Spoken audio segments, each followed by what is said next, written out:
Hello my dear students, welcome back to your science class. So students, in our last video we have covered chapter 15 our environment up to the energy pyramids, and today we are going to start the rest of the topics of chapter 15. So let's begin with.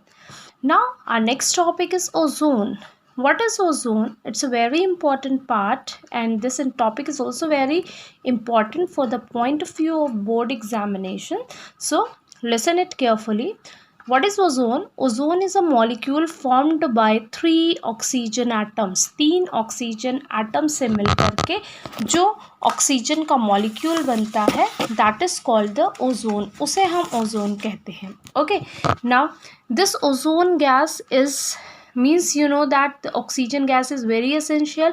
जो oxygen gas होती है वो हमारा essential होती है for the life. हमें सांस लेने के लिए ऑक्सीजन चाहिए for the fresh breath. But this ozone gas is a deadly poison. ये जो ओजोन होती है ये बहुत पॉइजनस गैस होती है for us, but it is somehow important at the higher altitudes और द हायर एटमॉस्फेरिक लेयर्स. जो हमारे एटमॉस्फेयर की लेयर्स होती हैं, यू मस्ट हैव स्टडीड कि हम जिस रीजन में रह रहे हैं या जहाँ हमारा एटमॉस्फेयर है दैट इज़ ट्रोपोस्फेयर. उसके ऊपर स्ट्रेटोस्फेयर, मीसोस्फेयर, आयनोस्फेयर, एक्सोस्फेयर, ये सारी लेयर्स होती हैं.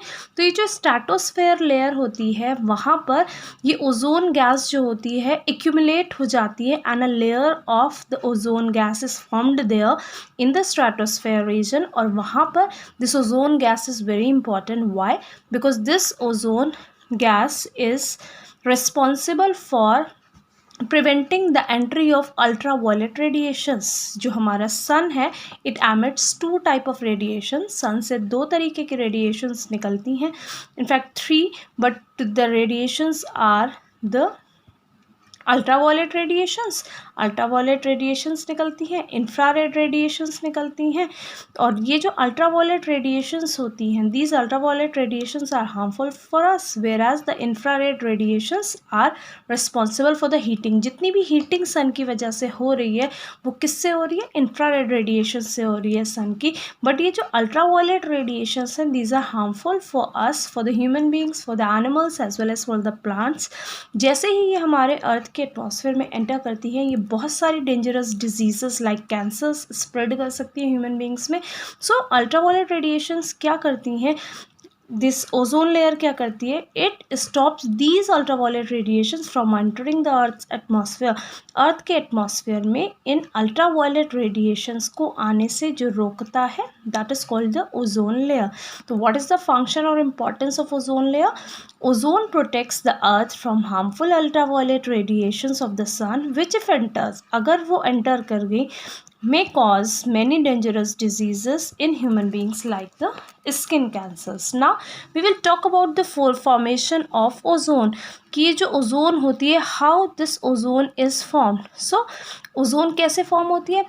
In stratosphere what happens when the ultraviolet radiations, क्योंकि अल्ट्रावायलेट रेडिएशन सन से स्पेस से हमारे डिफरेंट लेयर्स में ट्रैवल कर रही हैं, तो जब वो स्ट्रेटोस्फेयर पे पहुंचती हैं they splits the oxygen molecule there. वहाँ पे जो गैसेस है, वहाँ जो एयर है उसके अंदर जो ऑक्सीजन प्रेजेंट है वो उस ऑक्सीजन पर गिरती हैं ultraviolet radiation, and they split the oxygen gas. उसको स्प्लिट कर देती हैं, तोड़ देती हैं इन 2 oxygen atoms.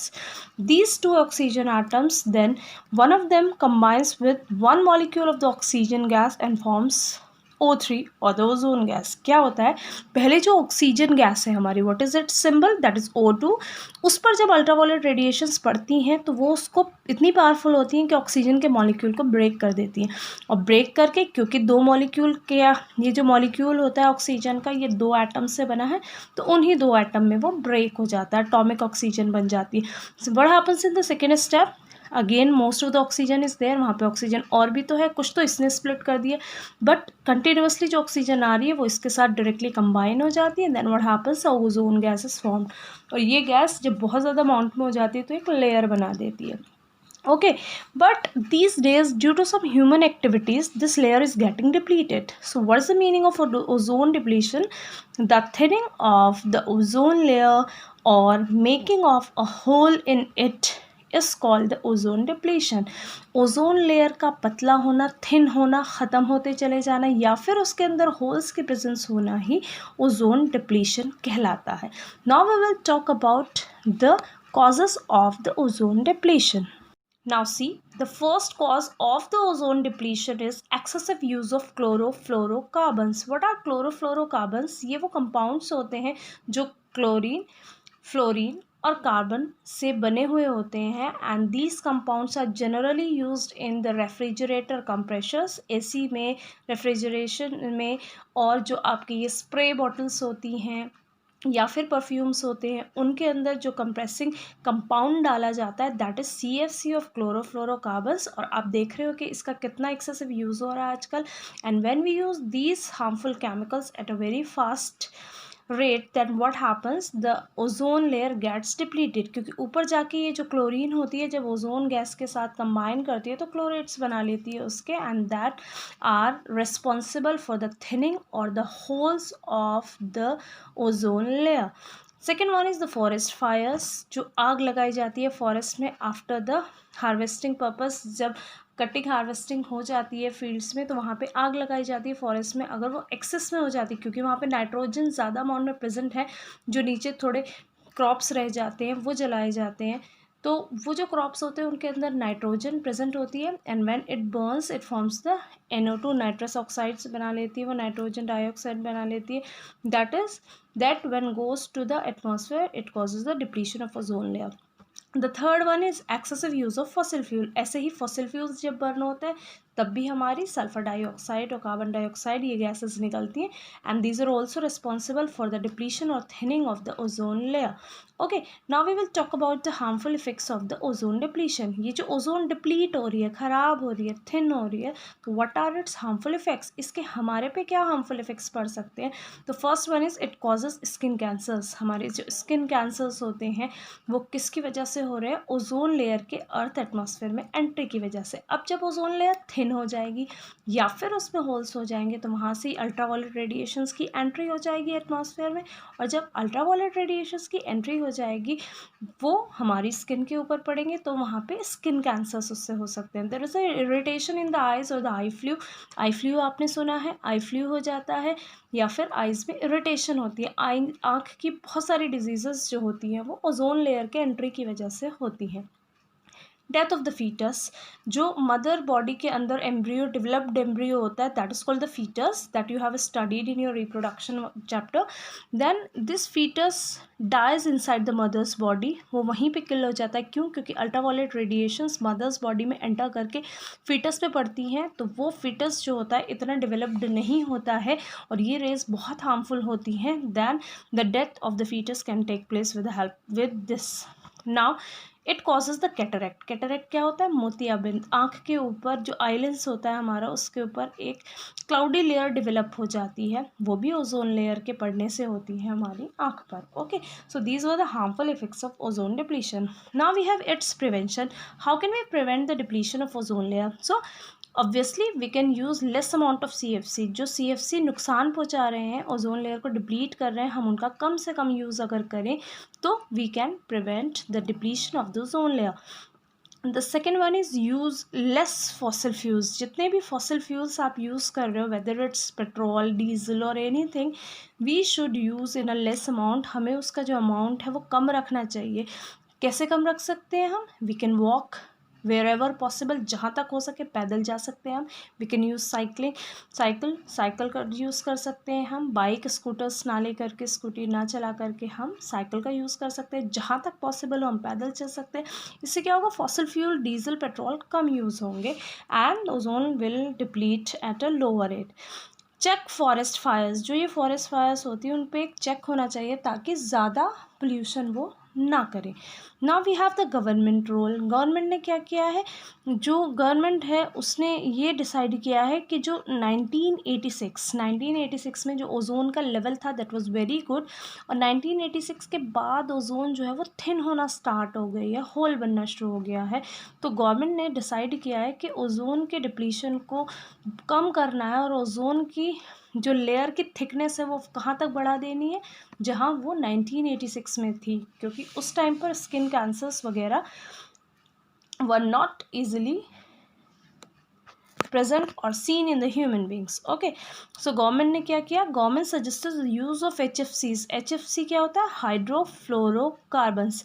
हाइड्रोफ्लोरोकार्बन्स यूज़ करने को कहा गवर्नमेंट ने, और अप्लाई भी किया. ये जितने भी AC और फ्रिज हो रहे हैं वहाँ पर अब HFC यूज़ की जा रही है. HFC क्या है, it is quite costly then the CFC. Chlorofluorocarbon से थोड़ा कॉस्टली होता है, बट क्योंकि इसमें क्लोरीन की प्लेस पर हाइड्रोजन है, और हाइड्रोजन की जो बर्निंग होती है या ऑक्साइड उसका बनता है वो वाटर होता है, दैट्स नॉट हार्मफुल.